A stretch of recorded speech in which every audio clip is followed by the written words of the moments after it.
हो, ओके, अगर आप नहीं हो, गलत हो, that is also very much fine, and I really appreciate अगर आप ज्यादा गलत ही बोलोगे, because what matters here in this class is participation, and participation से होगा क्या, आपकी brainstorming होगी, जो the most important aspect of UGC NET exam है, because you cannot cover all the syllabus, especially in paper one it is practically impossible to cover all the syllabus, because questions कई बार out of the syllabus भी बन के आते हैं, which is a very realistic aspect of paper one.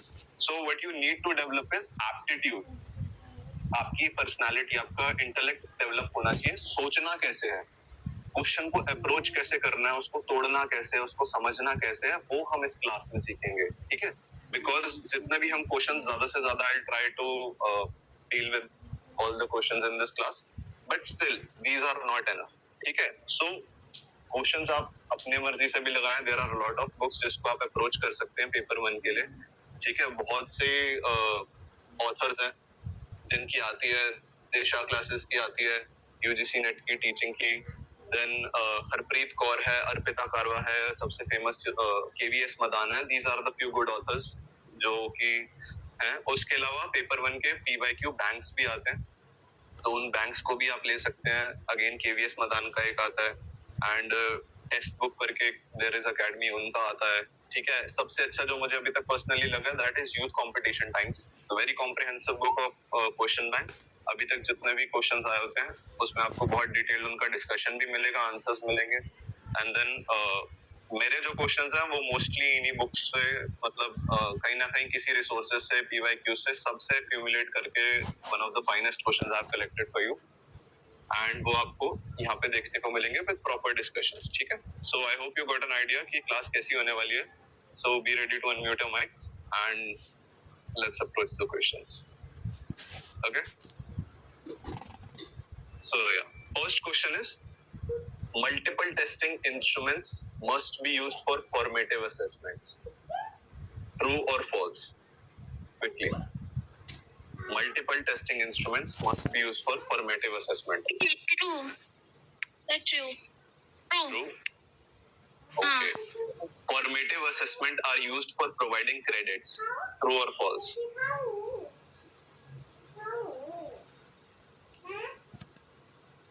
True. True. Think again. Anyone else? बाकी सारे भी participate करें. Yes. Okay. किसने बोला? Yes. ठीक है. Okay. Let's move on to next question. ARPIT courses as online refresher courses are offered on Swayam platform by UGC HRDC, PMMM NMT centers, national coordinators of Swayam or National Resource Center in different disciplines.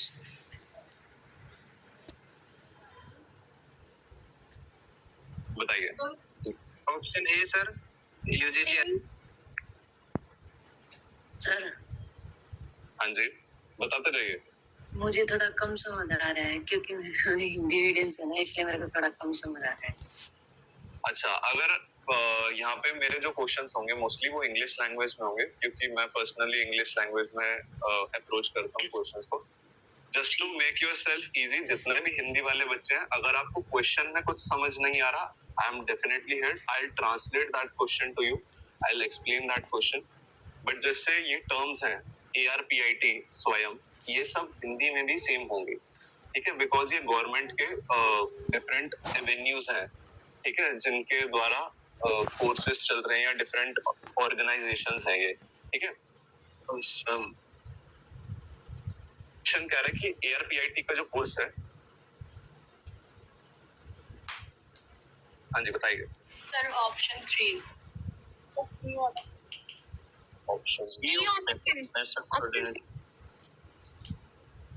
Okay. और किसी का कोई बचा है, कोई option D कहना चाहता है? No one. चलो, let's approach this question. ARPIT इसकी फुल फॉर्म क्या है? Annual refresher program in teaching, ठीक है? सालाना होने वाला टीचर्स के लिए एक रिफ्रेशर प्रोग्राम, उसको बोलते हैं ARPIT. कहाँ पे है ये? स्वयं प्लेटफॉर्म पे. स्वयं की कोई फुल फॉर्म बताएगा फटाफट? Anyone? quickly. Come on guys, I expect this answer from you at least. This is basic.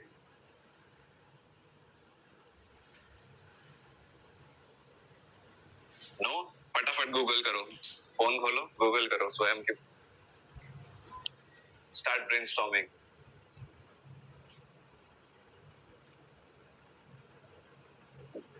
Waiting for your answer.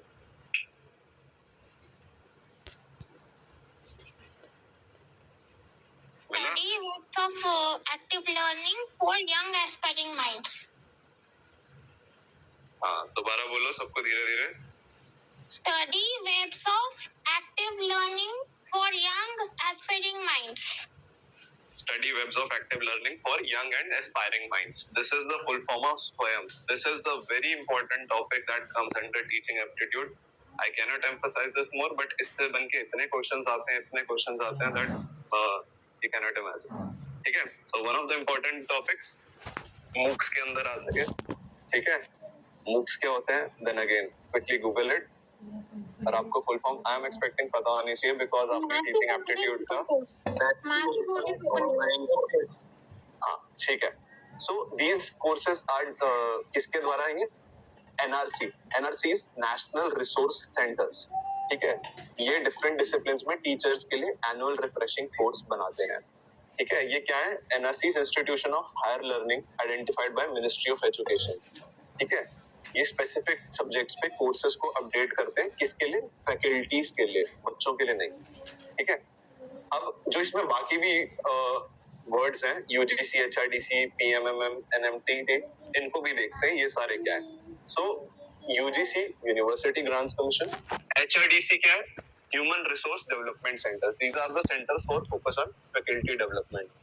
ठीक है. ये भी रिफ्रेशर कोर्स देते हैं, बट एआरपीआईटी के कोर्सेज जो स्वयं पे अवेलेबल है ऑनलाइन, यानी वो सिर्फ एनआरसी के द्वारा दिए जाते हैं.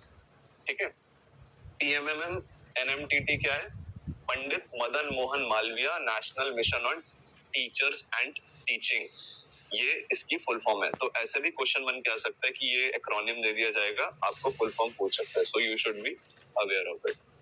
ठीक है. Which aims to provide teacher training. Again ये फिजिकल लेवल पे ऑफलाइन टीचिंग प्रोवाइड करते हैं, बट नॉट ऑनलाइन. ऑनलाइन कौन प्रोवाइड कर रहा है स्वयं प्लेटफॉर्म पे in form of ARPIT courses? कौन प्रोवाइड कर रहा है? एनआरसी. ठीक है. उसके बाद national coordinators of Swayam. National coordinators of Swayam कोई बताएगा कितने हैं?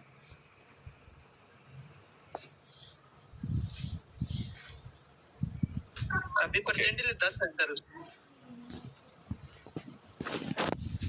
Sir, are you asking about channel, right? OT. I'm not asking about channels. AICT. I'm asking about national coordinators of SWAYAM. I'm not asking about. Are you sure it's 10 or 9? एक बार इसको Google करना है. ठीक है. इसमें से AICT, UGC. Sir course स्वयं का. अच्छा ठीक है. सो नेशनल कोऑर्डिनेटर्स कितने? AICT, UGC, नेपटन, ऐसे करके टोटल कोऑर्डिनेटर्स हैं इसके. तो वो आप देख लीजिएगा. ठीक है. यहाँ पे इस क्लास को एक और मैं थोड़ा इसका पर्सपेक्टिव दे देता हूँ. यहाँ पे हम जैसे फंडामेंटल बेसिक्स पढ़ाई होती है वो नहीं करने वाले. ठीक है. We are approaching PYQs. So PYQs का एक बेसिक प्रिजम्पशन होता है that you will be having basic understanding of few concepts. ठीक है. मैं एक्सपेक्ट नहीं कर रहा हूँ आपको सारा कुछ आता होगा and you will be able to answer all the questions. That is not the aim of this class. I am very much familiar. आपको काफी क्वेश्चंस नहीं आते होंगे, बहुत अच्छी बात है. बट जो आपको नहीं आते, दिस इज द प्लेटफॉर्म और एवेन्यू जहाँ पे आपको पता चल रहा है that what you don't know. ठीक है. एंड उससे डिमोरलाइज या डिहार्टन फील नहीं करना. इट्स जस्ट अ डायरेक्शन कि आपको यहाँ या इस डायरेक्शन में ध्यान देना है. यहाँ से क्वेश्चन बन के आ सकता है. So what your task after this classes कि जितने टॉपिक्स को हम डिस्कस कर रहे हैं उनसे आपको एवेन्यूज या रास्ते दिखते हैं. जैसे अभी हमने नेशनल कोऑर्डिनेटर्स के बारे में देखा, तो ये क्वेश्चन में नहीं था, बट क्योंकि ऑप्शन में भी था तो आपको उसके बारे में पूरी नॉलेज आनी चाहिए. क्योंकि नेशनल कोऑर्डिनेटर से बन के भी क्वेश्चन आ सकता है कि उनके फंक्शंस क्या हैं. नेपटेल वेरी पॉपुलर, उसके फंक्शंस क्या हैं? AICT के फंक्शंस क्या हैं? टेक्निकल एजुकेशन को कौन हैंडल करता है? ठीक है, उससे बन के रिवर्स इंजीनियर करके क्वेश्चंस आ सकते हैं. So this is the way we are approaching the class. ठीक है, so be clear in your mind कि यहाँ पे पर्पस क्या है क्लास का. So let's move on to the next question. In which of the following methods of teaching the student has to find out the answer to his or her own problem by unaided efforts? यानी unaided मतलब बिना किसी की मदद के बच्चे को खुद अपने आंसर्स ढूंढने होते हैं जो उसकी जिज्ञासाएं हैं. ऐसे मेथड को क्या बोलते हैं? Case study, heuristic, flipped classroom या demonstration method? Case study method. heuristic method. Okay, study. Okay, anyone else? बाकी लोग जितने लोगों को मालूम रहता है मेथड. Heuristic method. बहुत अच्छे. बाकी लोग?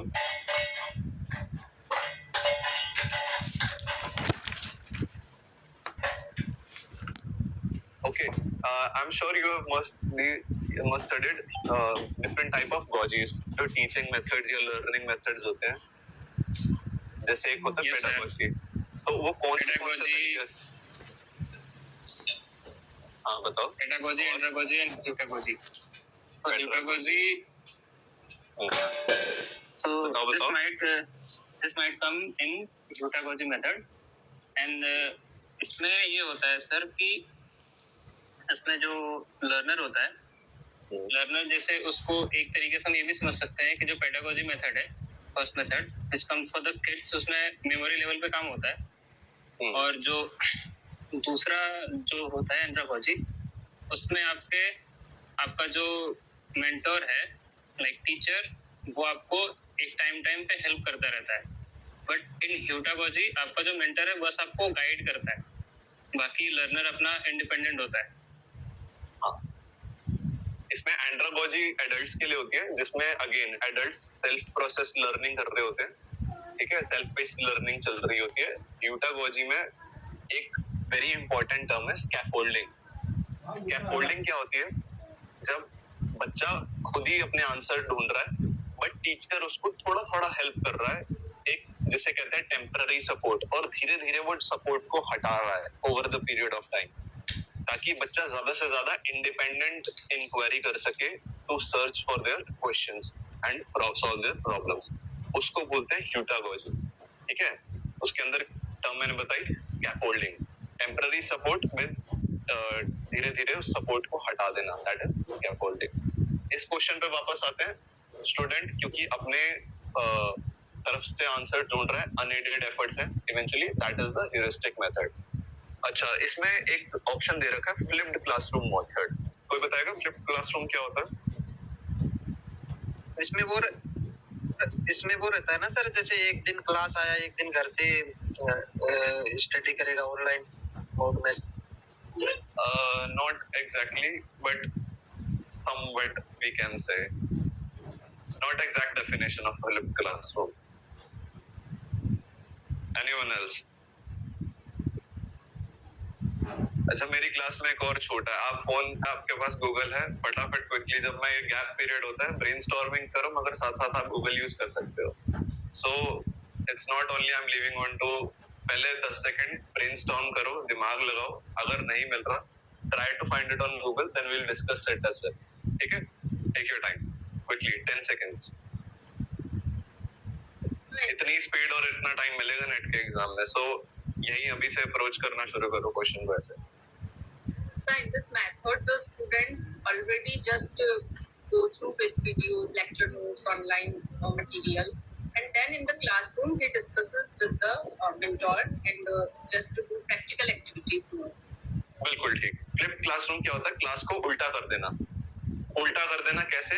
ट्रेडिशनल मेथड में क्या होता है कि टीचर पढ़ा रहा है, फिर वो होमवर्क दे रहा है, बच्चे जाके उसको होमवर्क को कर रहे हैं. That is ideal traditional method.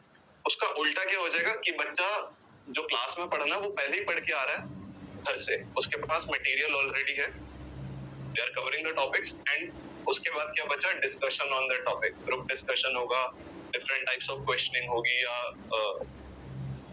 उसमें नए नए प्रॉब्लम्स सॉल्विंग करना. ठीक है, that is flipped classroom method. मतलब क्लास के टाइम को प्रोडक्टिवली यूज करना rather than just normal teaching, कि टीचर पढ़ा रहा है और बच्चे सुन रहे हैं. ठीक है, this is flipped classroom method.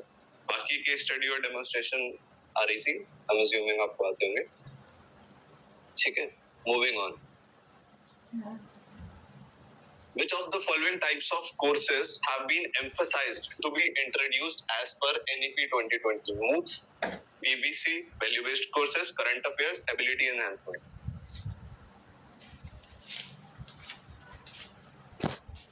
फटाफट माइक इतनी देर में म्यूट हो जाना चाहिए. MOOC. अच्छा, NEP से पहले MOOCs नहीं थे? ये सर इसमें सेकंड आएगा value based courses. Okay. Anyone else? Guess work करो, गलत हो कोई बात नहीं. Brainstorm तो करो, आंसर दो.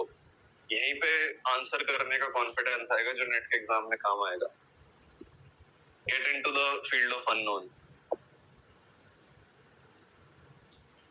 ग्रे जोन में जाना सीखो. ब्लैक एंड व्हाइट मत चलो कि आता है तो आंसर करेंगे, नहीं आता तो नहीं करेंगे. गलत हो गया ज्यादा से ज्यादा क्या हो गया? गलत आंसर करो तो सही. Quickly value based courses. Value based बिल्कुल ठीक. आंसर सही है. NEP में जो ज्यादा एम्फसाइज किया गया that is on value based courses, value based education, ethical and morality पे ज्यादा पॉलिसीज जो बनाई गई है that is on holistic development, character development, for example empathy, respect for others. ठीक है, एंड वैल्यू बेस्ड एजुकेशन को ज्यादा एम्फसाइज किया गया. एक और मेरी क्लास में ध्यान रखें, सिंस मैं आपको फ्रीडम देता हूँ माइक अनम्यूट करने की, तो प्लीज बी अवेयर कि जब आप बोल लें माइक वापस से अनम्यूट कर दें, तो आपको नहीं पता चलेगा बट आपके माइक से दूसरे को डिस्टर्बेंस हो सकता है. So please make sure of that. Okay, moving on.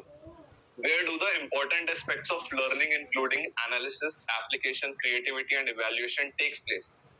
As per the traditional model of classroom teaching. Traditional method के अनुसार जो एनालिसिस, विश्लेषण, एप्लीकेशन, उसका चीजों को अप्लाई करना, क्रिएटिविटी और इवैल्यूएशन, ये कहाँ टेक प्लेस करता है? क्लास के अंदर, क्लास के बाहर, ड्यूरिंग समेटिव असेसमेंट और on road learning. Inside class. अच्छा, बाकी लोग Inside class. Inside class. अच्छा, ट्रेडिशनल मेथड होता क्या है? अभी मैंने डिस्कस किया था. ट्रेडिशनल मेथड में क्या हो रहा होता है? ट्रेडिशनल मेथड में होता है टीचर डायरेक्ट मेथड होता है.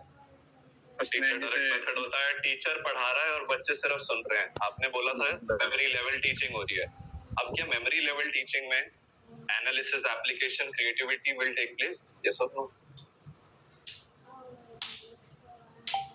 नहीं. बच्चे का रोल क्या एक्टिव है ट्रेडिशनल मेथड में? No, Yes, sir. so we can say during outside class. हाँ, एंड नाउ ट्रेडिशनल मॉडल में मैंने क्या बोला था? दूसरा स्टेप क्या है? बच्चे को होमवर्क दिया जाता है इन form of quizzes, assignments, projects, case studies. Now that is outside the class. So in traditional method analysis, application, creativity or evaluation, now is it happening outside the class or inside the class? I ask the question again. Outside. Clear हो गया? ठीक है, ऐसे question को approach करना है. ठीक है, वो कह क्या रहा है वो समझना है अच्छे से, एंड आंसर बहुत सिंपल होगा, कुछ कॉम्प्लेक्स नहीं है इसमें. ठीक है, यहाँ पे सबको क्लियर है? कोई डाउट तो नहीं? Yes or no?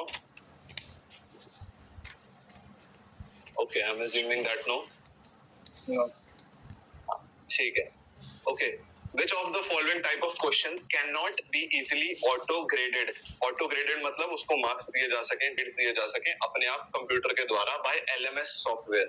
यहाँ पे एक बड़ा प्यारा शब्द आया है LMS. LMS की फुल फॉर्म कोई फटाफट बता दे. Come on guys. LMS क्या होते हैं? LMS software very important for Learning management system. Learning management system. खुद से किया, गूगल किया? Google किया. शाबाश. चलो. मल्टीपल चॉइस क्वेश्चन, ट्रू और फॉल्स क्वेश्चन, सब्जेक्टिव क्वेश्चंस और मैचिंग क्वेश्चंस, कौन से इजीली ग्रेड नहीं किए जा सकते? बहुत simple question. the matching questions. अच्छा, और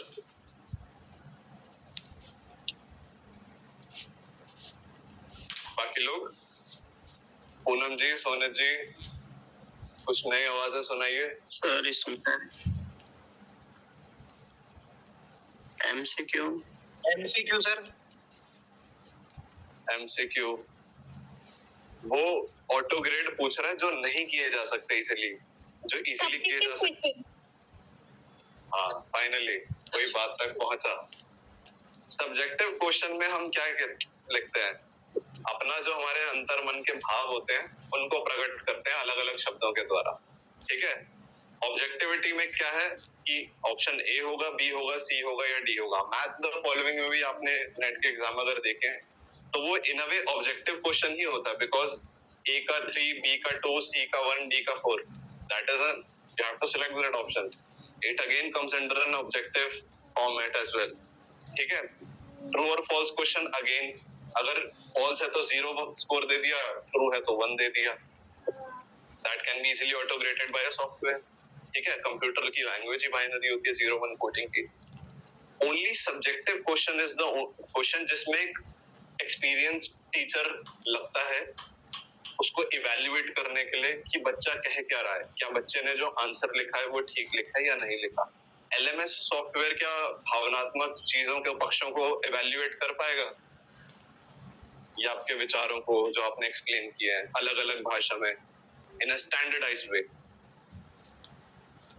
यस और नो? सर ठीक है, तो यहाँ पे जो आंसर होगा सॉफ्टवेयर इसको ऑटो ग्रेड इजीली नहीं कर पाएगा, तो सब्जेक्टिव क्वेश्चन को इजीली नहीं कर पाएगा। इसके लिए ह्यूमन जजमेंट चाहिए होती है, ठीक है। ओके, नेक्स्ट क्वेश्चन है teacher teachers in a scaled down situation of teaching, which of the following terms can be used for this type of teaching? Macro, cooperative, sampling और micro. Again very simple question. Scale down है शब्द जो important है पूरे प्रश्न में, that is scale down situation.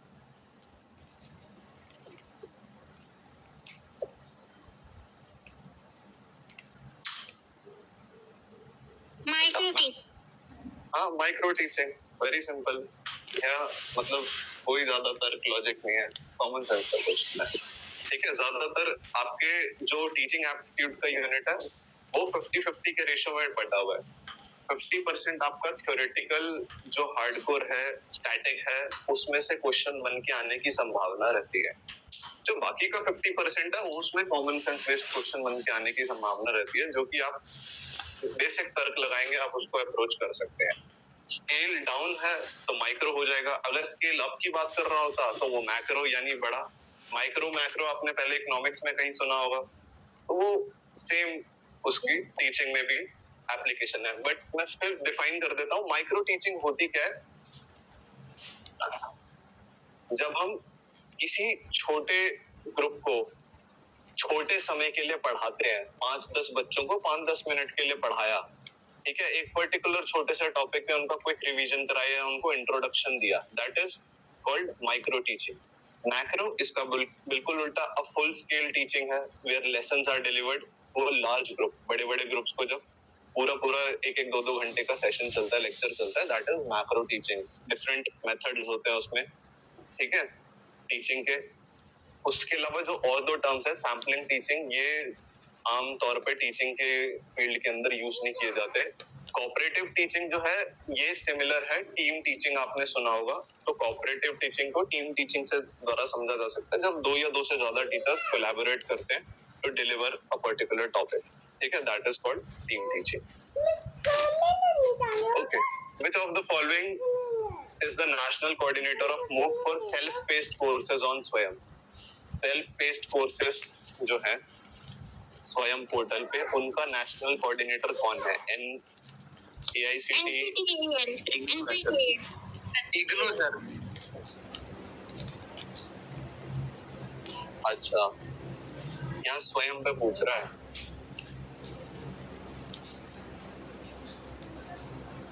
Okay, इसका answer है all India council for technical education is national coordinator for self paced courses on स्वयं। यहाँ पे इसका यूजीसी ने AICTE आंसर दिया है। ठीक है, AICTE की फुल फॉर्म क्या होती है?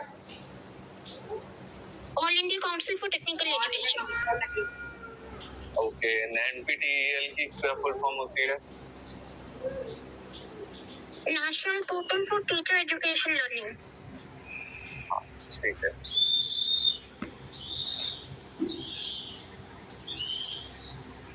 Which of the following types of evaluation is done during teaching learning process? Summative, integrative, formative, diagnostic. Summative. During teaching process पूछता है। यहाँ पे important word पूरे क्वेश्चन में क्या है? During. ऐसे Diagnostic. क्वेश्चन को option B sir, interrogative. Okay, और कोई? क्लास में बताया मैंने अभी 15 मिनट पहले गए। Formative. जब हमारा सेमेस्टर चल रहा होता है उसके during the process of teaching and learning जो असेसमेंट की जाती है उसको बोलते हैं formative evaluation. That helps in giving student a feedback कि आप कितना अच्छा पढ़ रहे हो, कितना आपके वीक स्पॉट्स हैं। ठीक है, define the strength and weaknesses. तो that is during the process of teaching and learning, उसको बोलते हैं फॉर्मेटिव। जो लोगों ने डायग्नोस्टिक बोला, तो डायग्नोस्टिक कब करते हैं? जब बच्चा कोर्स शुरू करने वाला होता है उससे पहले प्री कोर्स जो असेसमेंट किया जाएगा कि क्या बच्चा लायक है। जैसे फॉर एग्जांपल IIT JEE का एक पेपर है, ठीक है, आप सबने देखा होगा, वो डायग्नोस्टिक एग्जाम है। क्या बच्चा लायक है IIT में जाने के लिए, या कौन सी फील्ड वो लेने के लायक है, वो कंप्यूटर साइंस लेने के लायक है, मैकेनिकल लेने के लायक है, इसका जजमेंट करता हुआ कोई अगर इवैल्यूएशन है IIT JEE, IIT means it is a form of diagnostic evaluation. अब बच्चा IIT में घुस गया, ठीक है, उसका पहला सेमेस्टर चल रहा है। अब ड्यूरिंग द सेमेस्टर जो उसको असाइनमेंट्स मिल रहे हैं, प्रोजेक्ट्स मिल रहे हैं, जिसके बेसिस पे उसको मार्क्स मिलेंगे ओवरऑल, वो हो गया फॉर्मेटिव। और पहले सेमेस्टर के आखिर में या फर्स्ट ईयर के आखिर में जो उसके फाइनल एग्जाम्स होंगे, पेन एंड पेपर एग्जाम्स 3-3, 4-4 घंटे के, that is summative assessment. Clear हो गया यहाँ पे सबको? सर, यूजीसी नेट को भी हम डायग्नोस्टिक बोल सकते हैं? यस, काइंड ऑफ बोल सकते हैं कि PhD के लिए एलिजिबिलिटी है, असिस्टेंट प्रोफेसर के लिए एलिजिबिलिटी है कि नहीं। So in a way yes, it is diagnostic.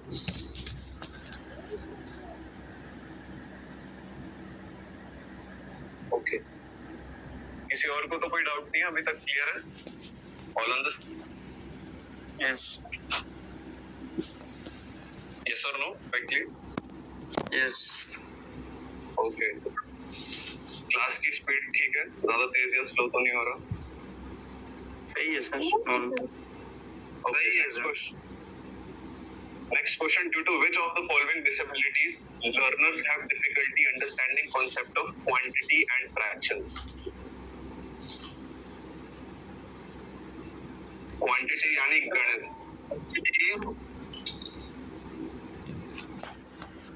Options हैं dyslexia, dysgraphia, dyspraxia and dyscalculia.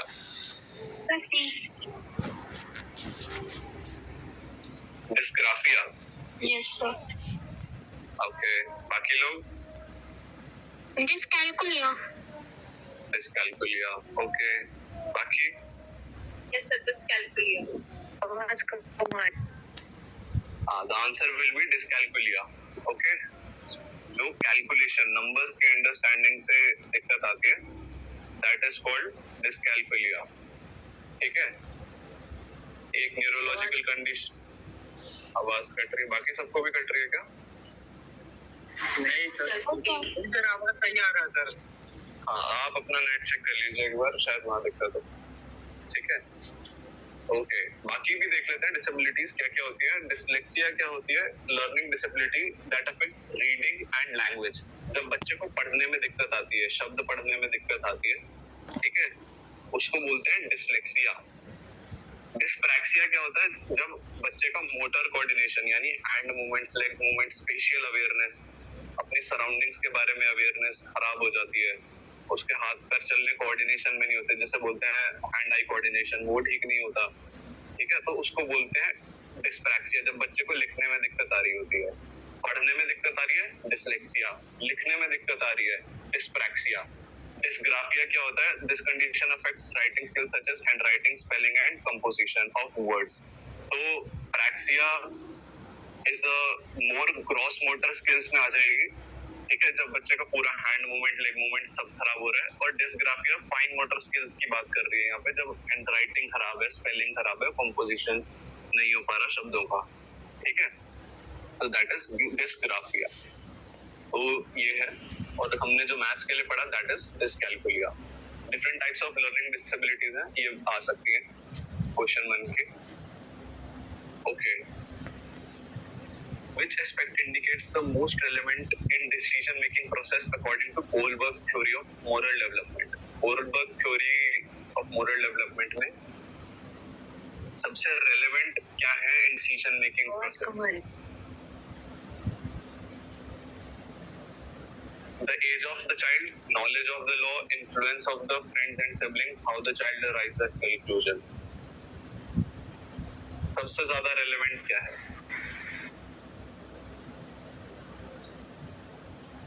How the Question child समझ रहे हैं? arrives at conclusion. बिल्कुल, Probably option D. हाँ बिल्कुल ठीक है, सिंपल लॉजिक बेस्ड क्वेश्चन। अगर आपको कॉन्सेप्ट नहीं भी पता तो आप इसको अप्रोच कर सकते हैं कि बच्चा कंक्लूजन पे कैसे पहुंच रहा है। मोरल डेवलपमेंट थ्योरी में डिसीजन मेकिंग प्रोसेस में यही मोस्ट रेलेवेंट बात लगती है। एज मैटर नहीं करती, नॉलेज ऑफ लॉ मैटर नहीं करता कि उसको जो समाज के नियम कानून है उसकी कितनी नॉलेज है, उसको बोलते हैं नॉलेज ऑफ लॉ। फिर यार दोस्त उसके कैसे हैं, इन्फ्लुएंस कितना कर रहे हैं, उस पर भी डिसीजन मेकिंग प्रोसेस मैटर नहीं करता according to the Kohlberg theory of moral development, ठीक है। वो कंक्लूजन पे कैसे पहुंच रहा है, that is the most relevant. Next question, which of the following types of assessment is done giving grades, marks, credits to students? Now this is simple, credits दे रहे हैं, ग्रेड्स दे रहे हैं, कौन सा असेसमेंट है ये? Summative. समेटिव, ठीक है। Which of the following are the examples of learning management system? LMS के क्या क्या एग्जांपल हैं? Kahoot, Canvas, Canva, Moodle, Padlet.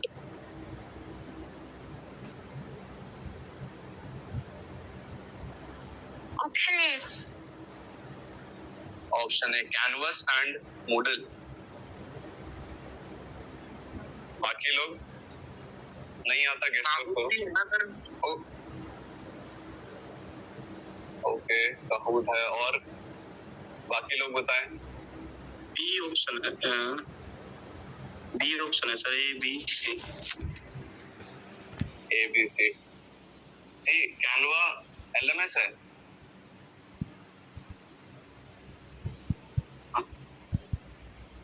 अच्छा चलो कोई बात नहीं, देखते हैं। तो कैनवस और मूडल, सिर्फ यही दो हमारे management system, learning management system, ठीक है। लर्निंग मैनेजमेंट आप में से किस किस को नहीं पता कि क्या होते हैं? नहीं पता। नहीं पता। बाकी लोगों को पता है सबको? Yes, sir. It's online teaching, learning courses related tracking. तो ये उसमें जो use होता है, like Canva is for designing only. How can we learn from it? So Canva is not included, but Canvas can be. हाँ बिल्कुल ठीक। एक ऐसा सॉफ्टवेयर जहाँ पे आप कोर्सेज को मैनेज कर सकते हो, डिलीवर कर सकते हो, स्टूडेंट से पैसे फॉर्म में इंटरैक्ट कर सकते हो थ्रू मैसेजेस, और डिस्कशन फोरम्स हो सकते हैं, क्लास का जो कंटेंट है वहाँ पे वो शेयर किया जा सकता है। तो वहाँ पे उसको बोलते हैं लर्निंग मैनेजमेंट सिस्टम। ऐसा आप समझ सकते हैं कि आपका जो ये विवेकानंद योग एकेडमिक ऐप है, this is a learning management system. आपके यहाँ पे लाइव क्लासेस आती हैं, आपको रिकॉर्डेड लेक्चर्स मिलते हैं, आपको कंटेंट प्रोवाइड होता है, टेस्ट मिलते हैं, असेसमेंट टूल्स हैं। तो this is a example of learning management system. ऐसे और कौन से हैं? कैनवस है, मूडल है। ऐसे आप और भी सर्च कीजिए, कम से कम आपको 10 से 15 लर्निंग मैनेजमेंट सिस्टम्स पता होने चाहिए, ठीक है सर, हाँ जी। एजुकेशनल एप्स को कह सकते हैं लर्निंग मैनेजमेंट सिस्टम्स के अंदर? हाँ, इन अ वे कह सकते हैं, not all of them but yes some of them. जी यूजुअली LMS एक एजुकेशनल इंस्टीट्यूट द्वारा मैनेज किया जाता है, ठीक है। सो देयर आर, ऐसा भी हो सकता है कि वो एक मार्केट प्लेस हो, जैसे उडेमी है, वो एक मार्केट प्लेस है डिफरेंट educational courses.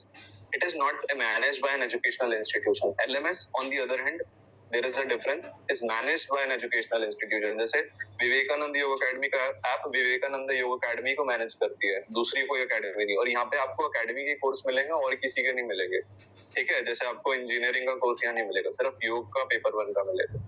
तो there is a little streamline bottleneck focus, ठीक है। जी ओके, उसके अलावा कहूट क्या होता है, एक ऐसा प्लेटफॉर्म है जहाँ पे गेम्स क्रिएट कर जाती है, क्विज क्रिएट करे जाते हैं फॉर लर्निंग।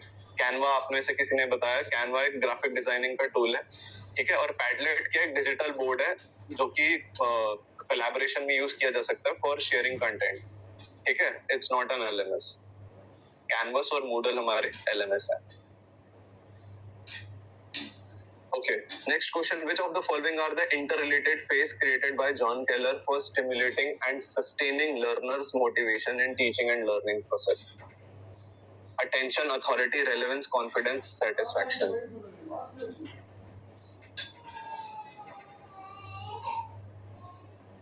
अच्छा, अब ये question I am assuming mostly बच्चों को नहीं आता होगा।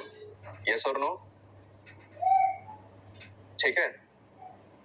नो सर, है ना। अब हमारे पास ये एग्जाम में क्वेश्चन आ गया, अब इसको अप्रोच कैसे करेंगे। अब क्वेश्चन को थोड़ा तोड़ते हैं, ठीक है। पूछ रहा है which of the following are inter related phase, यानी बीच का एक फेज है इंटर रिलेटेड, दो फेजेस को ज्वाइन करने वाला फेज बनाया गया जॉन केलर द्वारा। और किसके लिए? Stimulating and sustaining learner motivation, यानी लर्नर मोटिवेशन को जगाने के लिए और उसको बना के रखने के लिए in the teaching and learning process, teaching learning process. Option है, तो एक एक करके देखते हैं। अटेंशन होगा? जी यस सर। अथॉरिटी होगा?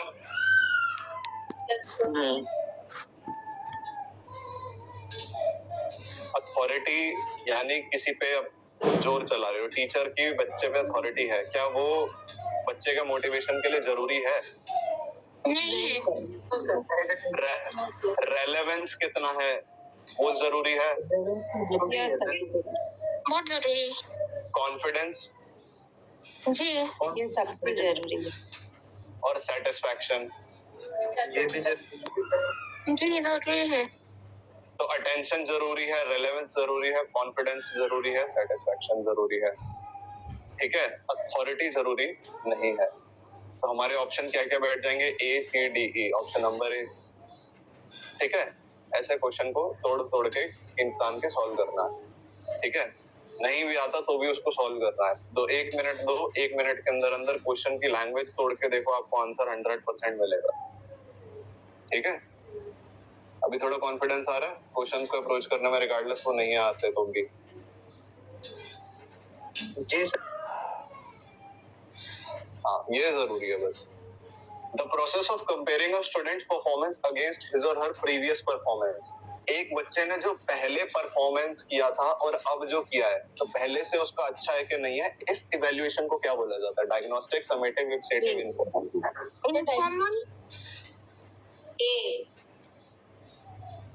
ए सी है सर। ओ सी सी। बिल्कुल ठीक, सी जिसने बोला इप्सेटिव असेसमेंट। इप्सेटिव असेसमेंट क्या होती है? जब बच्चे ने पहले जो परफॉर्म कर रखा है, अब जो उसका परफॉर्मेंस है वो कितना अच्छा है पहले वाले से,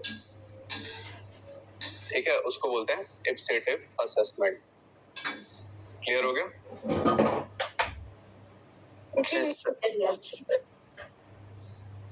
ये मैंने बताया था अभी स्कैफोल्डिंग के बारे में क्लास के शुरुआत में। Which of the following are the examples of scaffolding? Scaffolding के क्या एग्जांपल्स हैं? Providing hints and clues to solve a problem, ये होगा स्कैफोल्डिंग। पहले मैं एक बार बता दो स्कैफोल्डिंग क्या होता है, अभी आपका जागरूकता पता चल जाएगी क्लास में कितने हैं।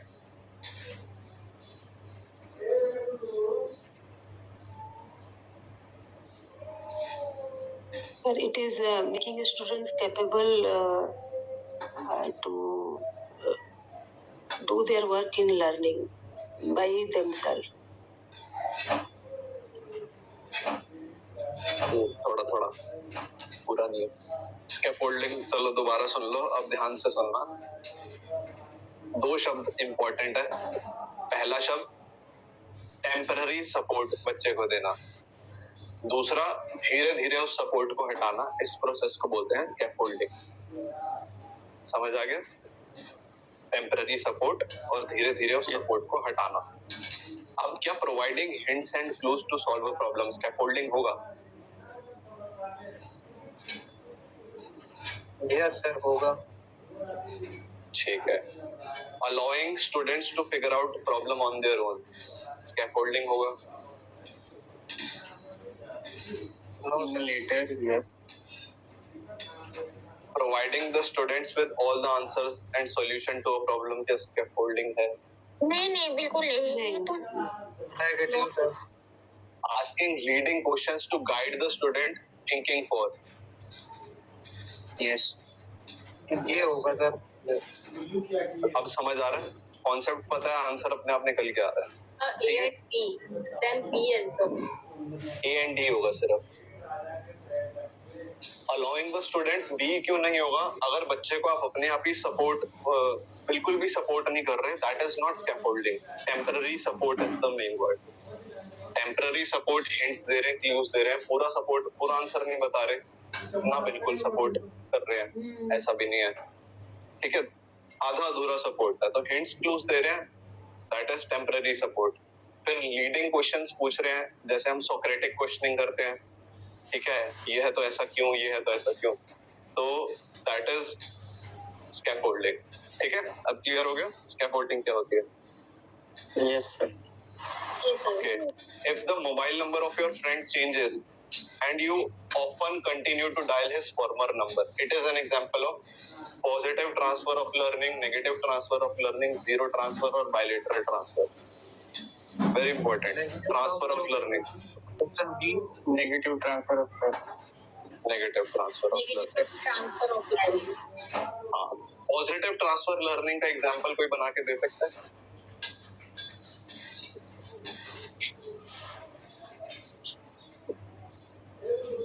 हाँ सर। फटाफट।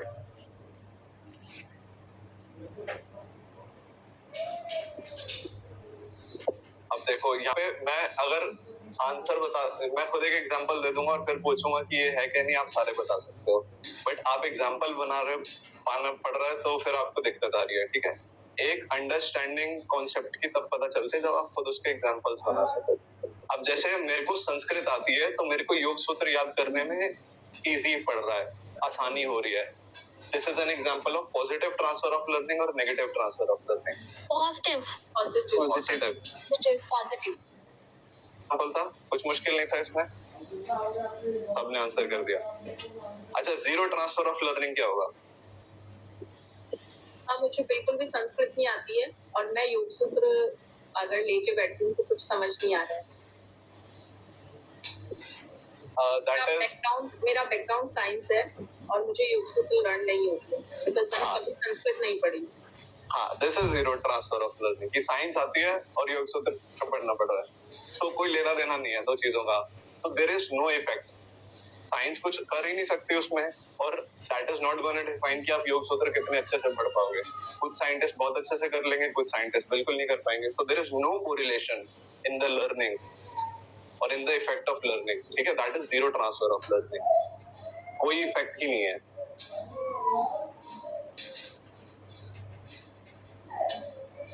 और बायलैटरल ट्रांसफर हो जाएगा कि दोनों जो रास्ते हैं वो एक दूसरे को बराबर इफेक्ट करते हैं। ठीक है, जैसे कि संस्कृत और योग सूत्र का एग्जांपल लेते हैं कि संस्कृत थोड़ी थोड़ी आती है और योग सूत्र सीखने जा रहे हैं, तो संस्कृत थोड़ी सी आती थी इसलिए योग सूत्र सीखने को मिल गया, थोड़ा आराम पड़ गया, और योग सूत्र क्योंकि पढ़ते गए तो संस्कृत और अच्छी होती गई।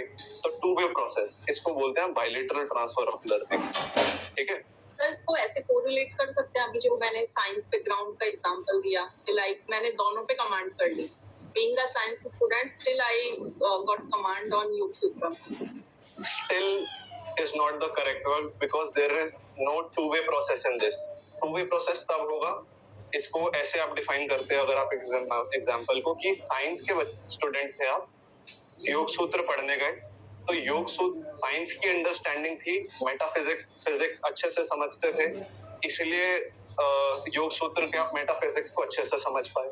और क्योंकि आप योग सूत्र की मेटाफिजिक्स में इतने घुस गए, सांख्य दर्शन इतना क्लियर हो गया कि अब जो आप मॉडर्न फिजिक्स है उसको आप और एनहांस करके अंडरस्टैंडिंग उसकी आपकी और ब्रॉड होगी। Two way process of learning, एक ने दूसरे को इम्पैक्ट किया और दूसरे ने पहले को इम्पैक्ट किया, that is bilateral transfer of learning. ठीक है, Got it. Okay, which of the following are the types of implicit memory? Semantic, procedural, priming, episodic, classical conditioning effects. Implicit memory के क्या-क्या example है?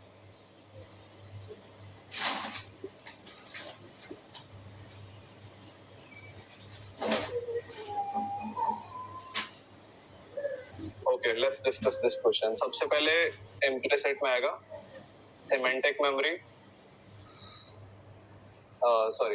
सेमेंटिक में आएगा procedural, आपका priming और classical conditioning. ये हमारे एग्जांपल्स होंगे किसके, इम्प्लिसिट मेमोरी के, BCE।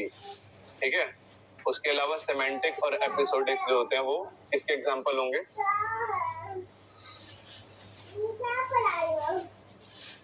बताइए, सेमेंटिक और एपिसोडिक किसके एग्जांपल्स हैं? इम्प्लिसिट की दूसरी मेमोरी कौन सी है? There is one type, implicit and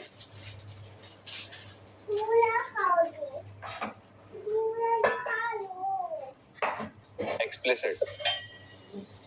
याद आई? मेरी आवाज आ रही है सबको? Yes. Yes, sir. But इतने मौन मत the हो meaning करो। of implicit memory, but sir, I am not acquainted with the types you are showing in the options, so I can't. There are types of implicit and explicit memory. ठीक है, semantic memory क्या होती है? जो कि knowledge और facts के बारे में रिलेट करती है। जैसे आपने कोई फैक्ट याद किया कि अफ्रीका की कैपिटल, साउथ अफ्रीका की कैपिटल क्या है, ठीक है, this is a fact, example of semantic memory. इसमें आएगा एक्सप्लिसिट मेमोरी में। फिर आएगा प्रोसीजरल मेमोरी, गाड़ी चलाने का प्रोसेस है, ड्राइव करना है, गियर लगाना है, ब्रेक लगानी है, एक्सीलरेटर दबाना है, there is a process to it. तो एबिलिटी टू परफॉर्म स्किल्स, ठीक है, एक टाइम आता है आप अपने आप ड्राइव कर रहे हो तो you are not consciously thinking about it, तो that is an example of implicit memory. ठीक है, फिर जैसे प्राइमिंग क्या होती है, एक स्टिमुलस से आपका ओवर एक्सपोजर होता है तो वो आपको अनकॉन्शियसली इन्फ्लुएंस करता है। ठीक है, it's an example of implicit memory. फिर एपिसोडिक क्या होती है, आप कोई पुराना एपिसोड याद करते हो, कोई किस्से कहानी सुनाते हो, ये क्या होता है, एक्सप्लिसिट मेमोरी, आप वॉलंटरली उसको कोशिश कर रहे हो याद करने की। फिर क्लासिकल कंडीशनिंग क्या होता है, ये आपको आई एम अज्यूमिंग पता होगा क्लासिकल कंडीशनिंग क्या होती है। किसने दी थी क्लासिकल कंडीशनिंग? क्लासिकल कंडीशनिंग, हाँ, पावलोव, इवान पावलोव। ठीक है, इसमें न्यूट्रल स्टिमुलस और कंडीशन स्टिमुलस और एक न्यूट्रल रिस्पांस और एक कंडीशन रिस्पांस, ये चार चीजें इंपॉर्टेंट होती है। बहुत सिंपल सा एग्जांपल बता देता हूँ। जब एक डॉग है, जब वो खाना देखता है उसका सलाइवा प्रोड्यूस होता है। ठीक है, फिर हमने उसमें कंडीशन स्टिमुलस दिया, क्या, घंटी। उसमें क्या हुआ कि खाने से पहले मैं घंटी बजाता था, फिर मैंने उसको खाना दिया, तो डॉग को समझ आ गया कि जब घंटी बजेगी तब खाना मिलेगा। तो वैसे तो आइडियल सिचुएशन में क्या होता है कि डॉग को खाना देख के सलाइवा प्रोड्यूस होता है, मगर over the period of time कि मैंने घंटी बजाई फिर खाना दिया, घंटी बजाई फिर खाना दिया, तो उसको घंटी बजने से ही एसोसिएशन हो गया कि घंटी बजेगी खाना मिलेगा, तो saliva production conditioned response condition stimulus से यानी घंटी से होने लग जाएगा कि घंटी बजी सलाइवा प्रोड्यूस होगा।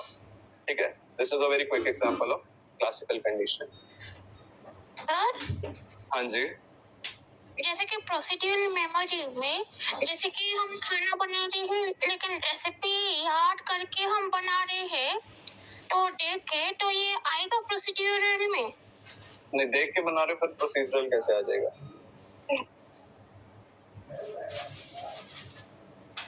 देख, प्रोसीजरल का सिंपल है कि आपका प्रोसेस इम्प्लिसिट मेमोरी है। इम्प्लिसिट मेमोरी में याद रखो कि हम वॉलंटरली याद नहीं करते चीजों को, जान के याद नहीं करते, वो अपने आप हमारे अंदर बैठ चुकी होती है। जैसे गाड़ी चलाना मेरे दिमाग में बैठ गया, बाइसिकल चलाना मेरे दिमाग में बॉडी अपने आप बैलेंस कर रही है उसको, मैं कॉन्शियसली उसको बैलेंस नहीं करता बाइसिकल को, ठीक है। तो इम्प्लिसिट मेमोरी जिसको हम जान के याद नहीं करते, एक्सप्लिसिट जिसको हम जानबूझ के याद करते हैं तब वो दिमाग में आती है, ठीक है। This is the difference. तो procedural is an example of implicit memory, ठीक है।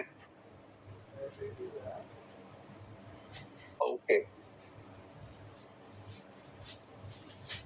यहाँ पे ये मेरे से कई बार कुछ प्रेजेंटेशनल मिस्टेक्स होती है।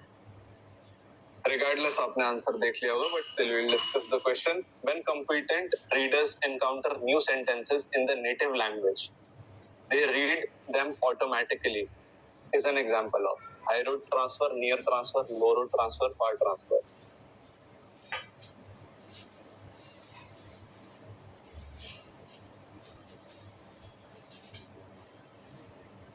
एक व्यक्ति है, सर ऑप्शन देख लिया था, वेरी ऑनेस्ट, लो रोड ट्रांसफर। हाँ मतलब चलो डिस्कस करते हैं इस क्वेश्चन को। लो रोड ट्रांसफर, जब आपको कोई स्किल अच्छे से आता है, ठीक है, आप उसमें कॉम्पिटेंट हैं और आपने उसको कॉम्प्रिहेंड अच्छे से कर लिया। फॉर एग्जाम्पल, आपके आसन का अलाइनमेंट का नॉलेज बहुत अच्छा है और आपने किसी के भी आसन देखे, उसका आप देख के फटाफट बता दोगे कि ये आसन का अलाइनमेंट ठीक है कि नहीं, आप पढ़ सकते हो उसकी body language. This is an example of low road transfer. अब हाई रोड ट्रांसफर क्या होगा? This involves application of learn skills of knowledge to different and more abstract concepts.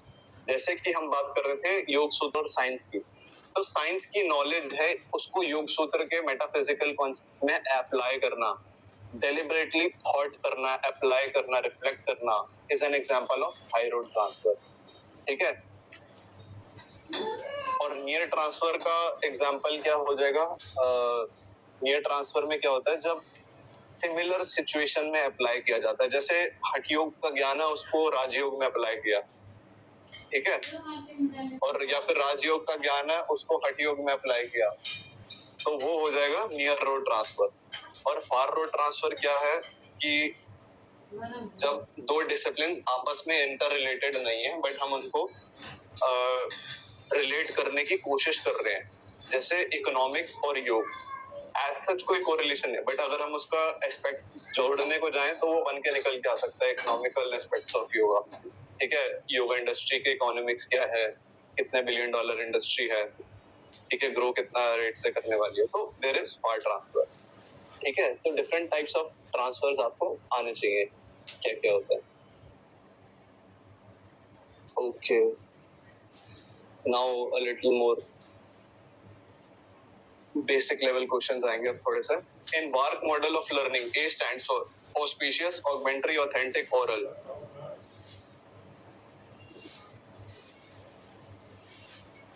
Authentic. Anyone else? बाकी लोग quickly answer.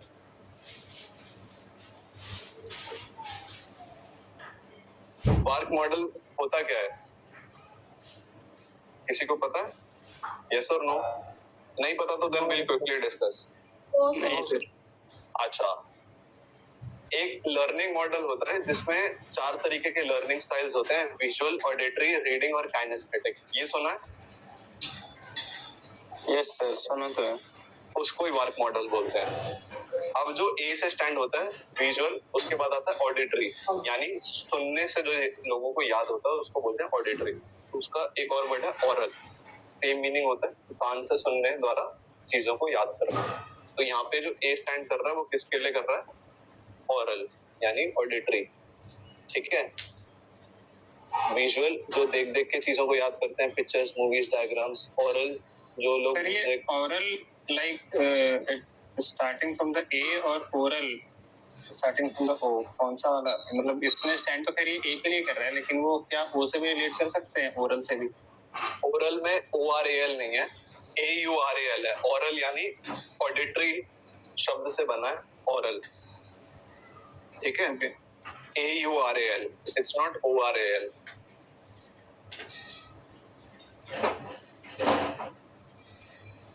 Okay, which of the following are the components of pedagogical analysis of teaching and learning? Objective formulation, selection of teaching methods and material, content analysis, selection of evaluation devices.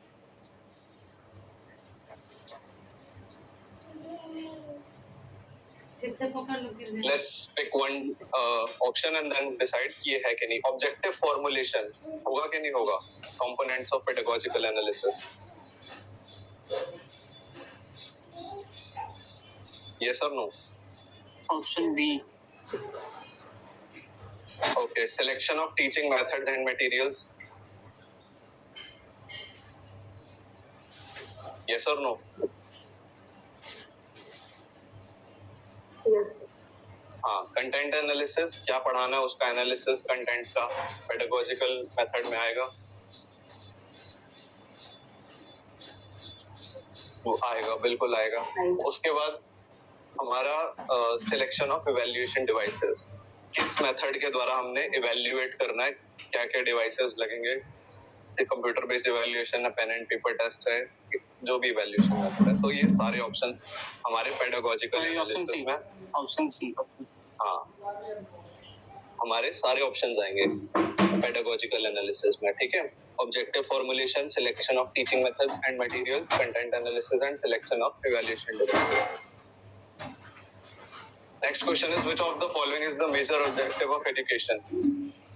Developing economy, making students disciplined, developing inherent abilities, power of students, making student follower of teachers.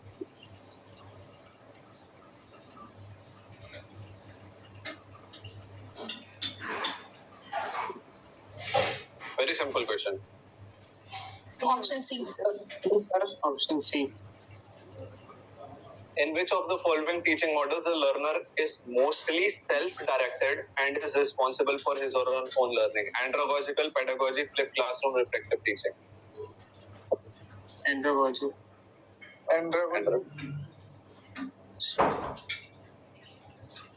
Okay, match the following question है. Video through LMS and face-to-face discussion. Use of talk and chalk and sharing notes. Case study discussion. Use of projector for delivering protection. Support system से देखते हैं तो traditional कौन सा होगा? Use of talk and talk. Use of ठीक है, पहला होगा. ठीक है. मॉडर्न क्या होगा? Video to LMS.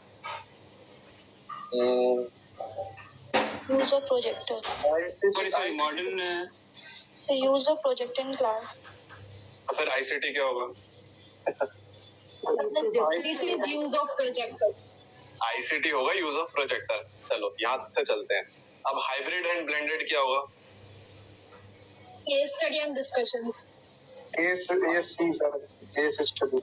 अच्छा, हाइब्रिड में हाँ video through LMS and face to face आ जाएगा. Yes, sir. LMS में ऑनलाइन टीचिंग चल रही है और वीडियो हम फेस टू फेस डिस्कशन भी कर रहे हैं. ऑनलाइन और ऑफलाइन दोनों है, तो हाइब्रिड ब्लेंडेड मॉडल हो जाएगा. ठीक है. कौन सा बच गया? Last option modern. तो उसका क्या बच जाएगा? Case study discussion. This is the modern method of teaching and learning. Which of the following learning outcomes are intended in teaching organized at understanding level? बाकी दो लेवल्स कौन से होते हैं अंडरस्टैंडिंग लेवल के अलावा? Memory level and reflective level. ठीक है. अब इसमें अंडरस्टैंडिंग लेवल में longer recall and retention of facts आएगा? यस और नो? नहीं आएगा. Seeking of relationships and pattern among facts? नहीं. Creative construction and critical interpretation of ideas? Yes sir. ये अच्छा. Mastery of facts and information?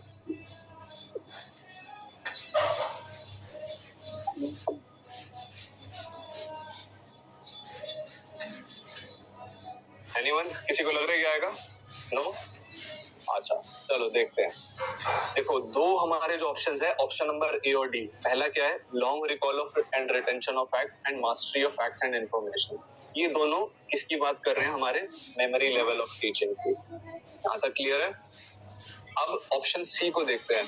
Creative construction and critical interpretation of ideas. Critical interpretation कब होता है? जब हम रिफ्लेक्ट करते हैं, किसी चीज पे आत्मविश्लेषण करते हैं. ठीक है. उसके बारे में चिंतन मनन निधिध्यासन करते हैं. उसको बोलते हैं आएगा। हाँ, तो ये आएगा रिफ्लेक्टिव में। अंडरस्टैंडिंग में क्या आता है, उसका सबसे बड़ा है, क्योंकि वो सेकंड लेवल ऑफ टीचिंग है, मेमोरी के बाद आता है अंडरस्टैंड। मेमोरी में क्या फैक्ट्स याद हो गए, तो अंडरस्टैंडिंग में क्या होता है, उन फैक्ट्स के बीच में रिलेशनशिप डेवलप होता है, पैटर्न फाइंड आउट किया जाता है, उनके बेसिस फैक्ट्स के बीच में आपस में रिश्ता देखा जाता है। ठीक है, दैट इज क्या हो गया, reflect understanding level of teaching. अभी क्लियर हुआ? जी। किसी को कोई डाउट है अभी तक अंडरस्टैंडिंग, मेमोरी और रिफ्लेक्टिव लेवल में? तो मैं एक और एग्जांपल देके बताता हूँ।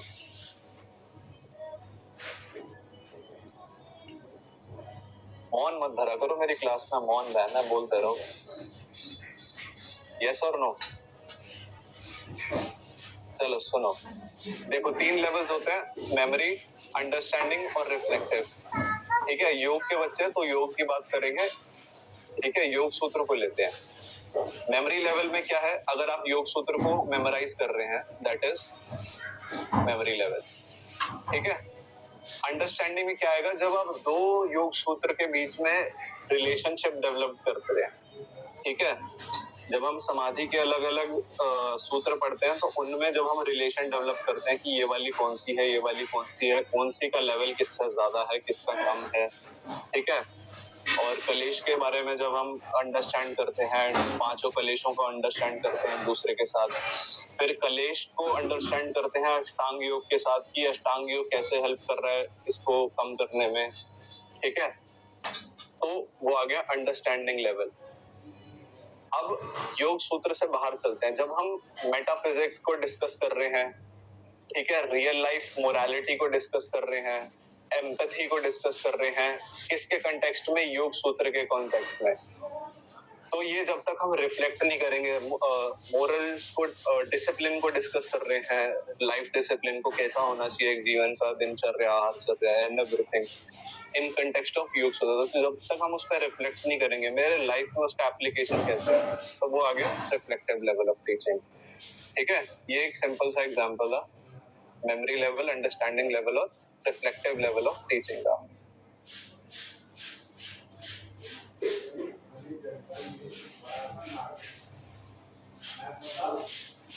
ओके,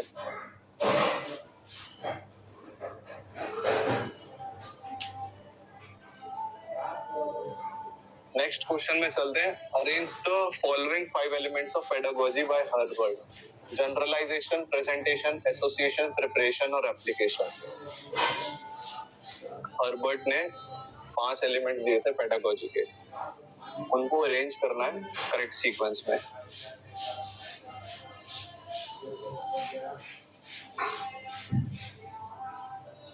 अच्छा बताइए, इन सब में से देख के सबसे पहला कौन सा लगता है? जनरलाइजेशन, प्रेजेंटेशन, एसोसिएशन, प्रिपरेशन और एप्लीकेशन।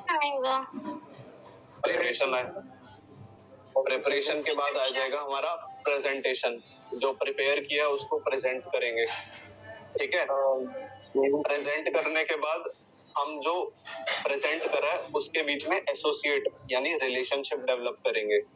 ठीक है, जो पढ़ा है, डिफरेंट कॉन्सेप्ट्स पढ़े हैं, उनके बीच में एसोसिएशन करना और उसको रियल लाइफ से एसोसिएट करना।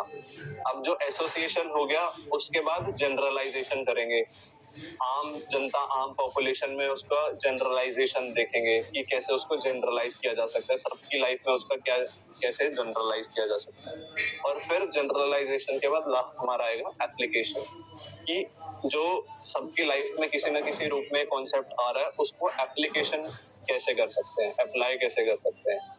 ठीक है, तो ये आ जाएगा प्रिपरेशन, प्रेजेंटेशन, एसोसिएशन, जनरलाइजेशन और एप्लीकेशन।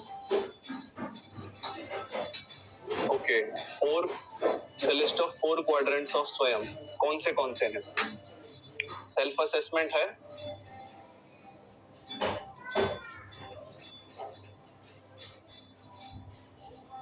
पर ए नहीं है, बाकी सारे हैं, बी सी डी। सॉरी, ए भी है सर, ये ऑप्शन ई नहीं है, ए बी सी डी होगा। हाँ, ई ऑप्शन नहीं होगा, फेस टू फेस इंटरेक्शन नहीं होता, स्वयं में हमारे जो 4 क्वाड्रेंट्स है उसमें से वीडियो लेक्चर्स आते हैं, ठीक है, फिर सेल्फ असेसमेंट आते हैं और ऑनलाइन डिस्कशन फोरम्स आते हैं और specially prepared reading material that can be downloaded and printed. ये हमारे 4 क्वाड्रेंट्स हैं स्वयं के, ठीक है। स्वयं की फुल फॉर्म मैंने बताई थी, कोई नया बच्चा बताए, जिन्होंने पहले बताई थी वो नहीं बताएंगे। स्वयं की क्या फुल फॉर्म है?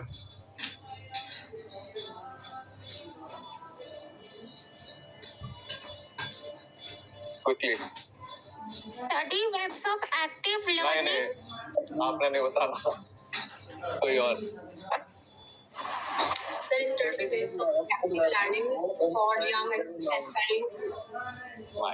ठीक है, एक एक एक्रोनिम याद होना चाहिए, कंठस्थ होना चाहिए, ठीक है, क्योंकि कई बार इतना सिंपल क्वेश्चन आ जाता है एक्रोनिम्स पे पूछ लेगा, बच्चों को वही नहीं पता होता। एक्रोनिम के बारे में सब कुछ पता है कि स्वयं क्या होता है, स्वयं के बारे में क्वाड्रेंट्स क्या है, ये वो किसने दिया, क्यों दिया, उसके और फंक्शंस क्या है, 40 के 40 वो याद होंगे, स्वयं की फुल फॉर्म नहीं याद होगी, ठीक है। तो बेसिक चीजों पर ध्यान, ब्लाइंड स्पॉट्स होते हैं ये, और नेट का एग्जाम ब्लाइंड स्पॉट्स पे खेलता है कि बच्चा किस चीज को लाइटली लेके उसको छोड़ रहा है, और वहीं से क्वेश्चन बन के आता है। और जब आप एग्जाम देने बैठे होते हो सबसे ज्यादा ये अफसोस होता है कि बस ये और पढ़ ले तो आंसर कर पाते। इस संभावना को कम से कम करो, ठीक है।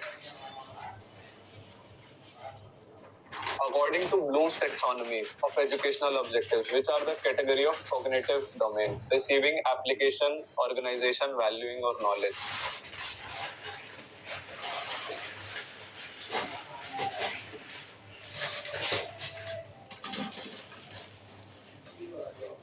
Cognitive domain याद है? कितनी डोमेन्स होती हैं एजुकेशनल ऑब्जेक्टिव्स की ब्लूम्स टैक्सोनॉमी में?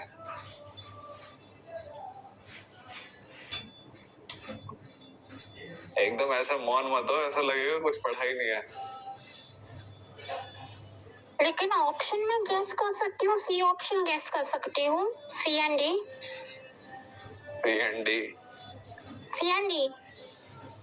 अच्छा ठीक है। नॉलेज की जो मतलब कॉग्निटिव डोमेन की जो डोमेन्स हैं वो है knowledge, comprehension, application, analysis, synthesis and evaluation. तो इसमें से हमारे को कौन सी दे रखी है? एक एप्लीकेशन दे रखी है और एक पहली नॉलेज दे रखी है, ठीक है। तो ये हमारी ब्लूम्स टैक्सोनॉमी की वो है। एक अफेक्टिव डोमेन होती है कॉग्निटिव के अलावा, याद आई? यस और नो? Yes. हाँ, और एक और कौन सी होती है? Psychodomain.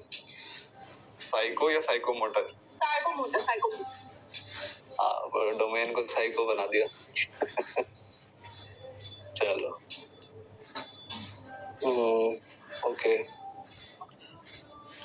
Should we continue the class और do you guys want a break? Because आपको 1 घंटे से ऊपर हो गया इंफॉर्मेशन कंज्यूम करते हुए। Do you want a small break or should we continue with the questions?